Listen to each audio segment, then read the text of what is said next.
नमस्कार दोस्तों, मैं हूं मनविंदर और मेरे चैनल पे आप सभी लोगों का बहुत स्वागत है। दोस्तों, मनीष सिसोदिया की मुश्किलें अभी राइट नाउ कम होने की कोई उम्मीद नज़र नहीं आ रही है। दिल्ली हाई कोर्ट का जो रुख उसने दिखाया है आज, वो ये बता रहा है कि अभी अगले कई दिनों तक सिसोदिया का जो ठिकाना है, वो तिहाड़ जेल ही रहने वाला है। दिल्ली हाई कोर्ट ने ईडी केस में मनीष सिसोदिया की जमानत की याचिका खारिज कर दी है और जस्टिस दिनेश शर्मा ने ये कहा है कि सिसोदिया के खिलाफ बेहद गंभीर प्रकृति के आरोप हैं, इसलिए उन्हें 6 हफ्ते के लिए रिहा करना बहुत ही मुश्किल है। अगर वो चाहते हैं, यानी कि उनकी पत्नी सीमा सिसोदिया ये चाहती हैं कि उनके पति कभी-कभी आकर के उनकी देखभाल करें, उनसे मिलें, तो वो 10 से 5 के बीच में आ सकते हैं, लेकिन इससे पहले भी एक प्रक्रिया है जिससे उन्हें गुज़रना पड़ेगा, तब उन्हें ये अनुमति दी जाएगी। अच्छा, एक बात आप लोगों को हैरान नहीं कर रही? जब से मनीष सिसोदिया जेल गए हैं, अरविंद केजरीवाल यानी कि दिल्ली के चीफ मिनिस्टर कुछ ज़्यादा ही कम्फर्ट ज़ोन में आ गए हैं। ऐसा लगता है कि 200 करोड़ का जो शीश महल है ना, वो उन्हें इन दिनों बहुत लुत्फ़ दे रहा है, सुहाना लग रहा है उन्हें। जब तक इस पूरे मामले की जाँच नहीं होती, कम से कम तब तक केजरीवाल महल में चैन की बंसी बजाते हुए देखे जाएँगे। दूसरी बात, अब उन्हें अ, पावर बूस्टर की भी डोज़ चाहिए, तो इसलिए केजरीवाल जो अपना पूरा फ़ोकस है वो इस पे लगाए हुए हैं कि किसी तरीके से अ, अध्यादेश को रोकने के लिए विपक्ष को वो एकजुट कर सकें। लेकिन अभी उनकी कोशिशें ही हैं, उनका कोई परिणाम सामने दिखाई नहीं दे रहा है। तो कुल मिला के आप पार्टी इस समय चारों तरफ से घिरी हुई है, खतरे ही खतरे हैं। सिसोदिया ने अपनी पत्नी सीमा की खराब सेहत का हवाला देते हुए मेडिकल कंडीशन के आधार पे ज़मानत याचिका दाखिल की थी, जिस पर शनिवार को फैसला सुरक्षित रख लिया गया था। कोर्ट ने फैसले के दौरान कहा कि मनीष सिसोदिया की पत्नी की तबीयत को देखते हुए, यानी कि वो बहुत बीमार हैं, उनको ऐसी बीमारी है जिसका मेडिकल साइंसेज़ में कोई इलाज नहीं है। उसको देखते हुए ये उन्होंने निर्देश जारी किया था कि सीमा सिसोदिया को बेहतर मेडिकल सेवाएँ मुहैया कराई जाएँ। इलाज कहाँ करवाना है, ये सिसोदिया, सीमा और परिवार की पसंद पे निर्भर करेगा। हालाँकि कोर्ट का ये सुझाव है कि एम्स के डॉक्टर्स का बोर्ड उनकी जाँच कर सकता है। अपने आदेश में कोर्ट ने ये भी कहा कि जिस दिन सीमा सिसोदिया चाहें, उसी दिन मनीष सिसोदिया को भेजा जाएगा सीमा से मिलने के लिए। यानी कि उस दिन मनीष सिसोदिया पत्नी से मिल सकेंगे और समय वही रहेगा जो ऑफ़िशियल टाइम होता है, 10 से 5 बजे का। इस बीच में वो घर या हॉस्पिटल जा सकते हैं, अपनी पत्नी को लेकर के जा सकते हैं, उनकी देखभाल कर सकते हैं। लेकिन इन सब पर बहुत सारी शर्तें हैं। पुलिस कमिश्नर जो है इस चीज़ का ध्यान रखें, इस बात का ध्यान रखें पूरा-पूरा कि घर और हॉस्पिटल के बाहर मीडिया मौजूद ना हो। यानी कि मीडिया से सिसोदिया कोई बात ना करे और मीडिया भी सिसोदिया से कोई बात ना करे। सिसोदिया ज़मानत मिलने के बाद अपनी बीमार पत्नी से मिलने गए भी थे। उस दिन भी सेम टाइम था, सुबह 10 बजे से शाम को 5 बजे तक। जब वो पहुँचे, तो उनकी पत्नी को पहले ही हॉस्पिटल ले जाया गया था, क्योंकि उस दिन उनकी तबीयत ज़्यादा ख़राब थी। वो दिन था शनिवार का और सुबह वो सीमा सिसोदिया से मिलने के लिए घर पहुँचे, लेकिन उनकी मुलाकात हो नहीं सकी। अच्छा, मनीष सिसोदिया ने जो कुछ किया है, जो आरोप है उन पर, उनको देखते हुए कोर्ट काफ़ी स्ट्रिक्ट है।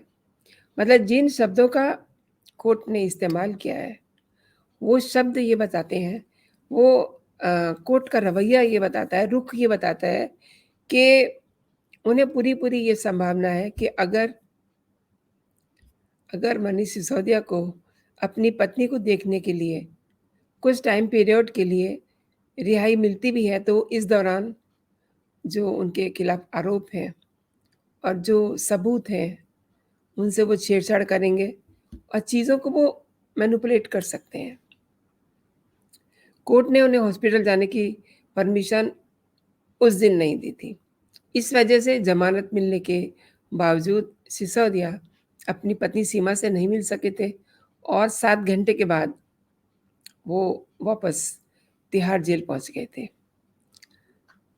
अब जब मैंने आपको इतनी बात बताई है कि कोर्ट ने ये कहा कि बड़े गंभीर आरोप हैं, मनीष सिसोदिया को ज़मानत नहीं मिल सकती, तो आपके मन में ये हो रहा होगा कि ऐसी क्या बात है?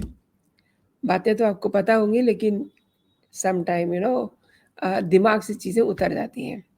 तो चीफ सेक्रेटरी के द्वारा भेजी गई जिस रिपोर्ट के आधार पर एलजी ने नई आबकारी नीति की सीबीआई जांच के निर्देश दिए थे, उसमें दिल्ली सरकार और आबकारी मंत्री मनीष सिसोदिया डिप्टी सीएम भी है मतलब अब जेल में है वो।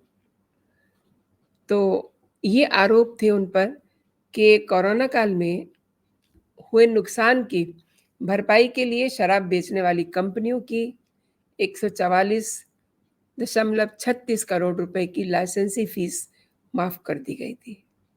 दोस्तों, ये बहुत बड़ा अमाउंट होता है और आबकारी विभाग एक ऐसा विभाग होता है जो ये जानते हुए भी उस प्रोडक्ट को बेचता है जिसके बेहद दुष्परिणाम होते हैं। और इन महाशय ने 144.36 करोड़ की रुपए की लाइसेंस फीस जो है माफ़ कर दी। क्यों माफ़ कर दी? अब इसी का जवाब इनको देना है। L1 के टेंडर में शामिल एक कंपनी की 30 करोड़ रुपए की अनरेस्ट डिपॉजिट मनी कंपनी को वापस कर दी गई। तीसरी बात यह है कि विदेशी शराब और बियर के केस में मनमाने ढंग से 50 रुपए प्रति केस की छूट दी गई, जिसका फायदा कंपनियों ने उठाया। अब छूट क्यों दे रहे हैं मंत्री जी? उनको अपना क्या फायदा हुआ, ये बात वो बताएं। लेकिन उन्होंने तो इसको जनहित में डाल दिया। एक ब्लैक लिस्टेड कंपनी को 2 जोन के ठेके दे दिए गए। आप देखिए दोस्तों, जो कंपनी ब्लैक लिस्टेड है, उसी को इन्होंने अपने गले लगा लिया और उसको 2 जोन के ठेके दे दिए। कार्टेल पर पाबंदी के बावजूद शराब विक्रेता कंपनियों के कार्टेल को लाइसेंस दिए गए। अब कितनी मनमानी की गई है, ये सब जो आरोप मैं आपको बता रही हूँ, इनसे आप समझ सकते हैं।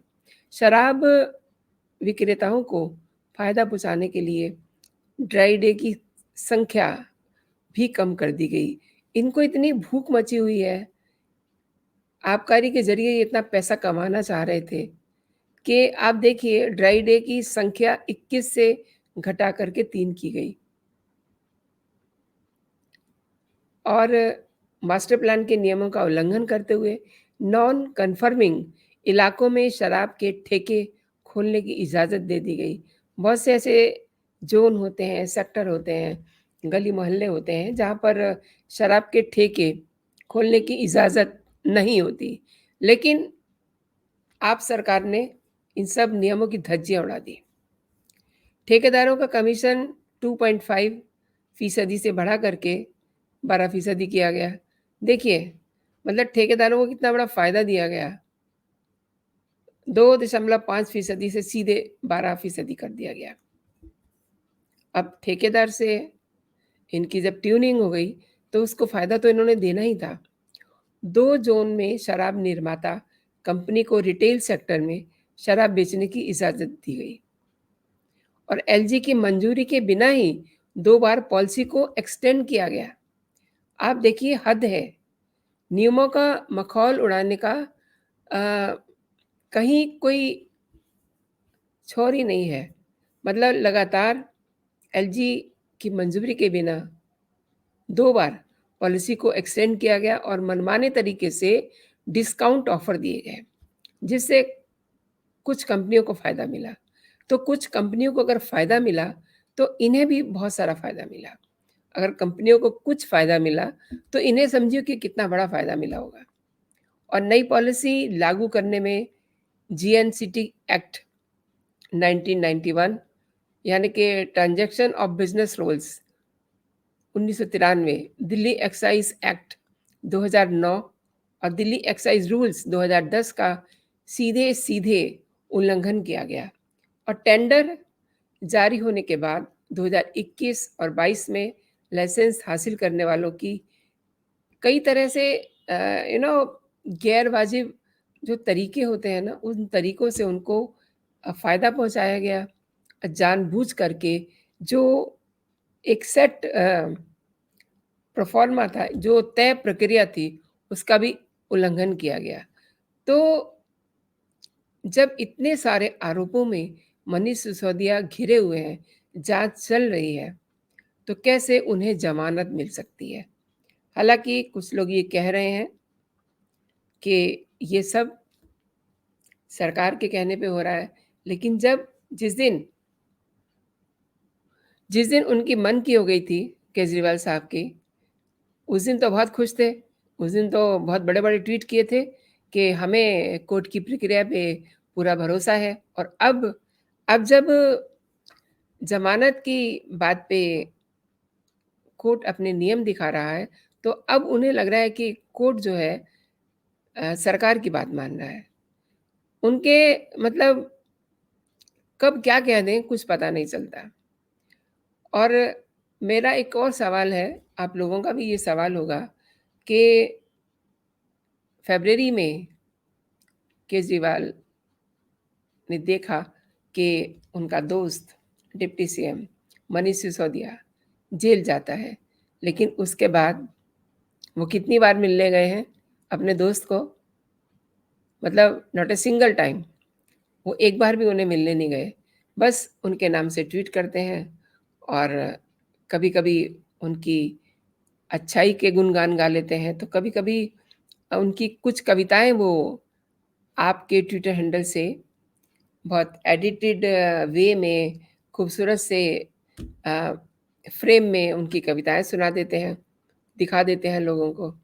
बस इतना ही करते हैं, बाकी इससे अलावा जिस तरीके से उनकी पत्नी की तबीयत खराब है और उनको दवाइयों की, उनको मेडिकल केयर की ज़रूरत है, उसमें आप देखिए कि केजरीवाल का कितना रोल है, शायद से 10% भी नहीं।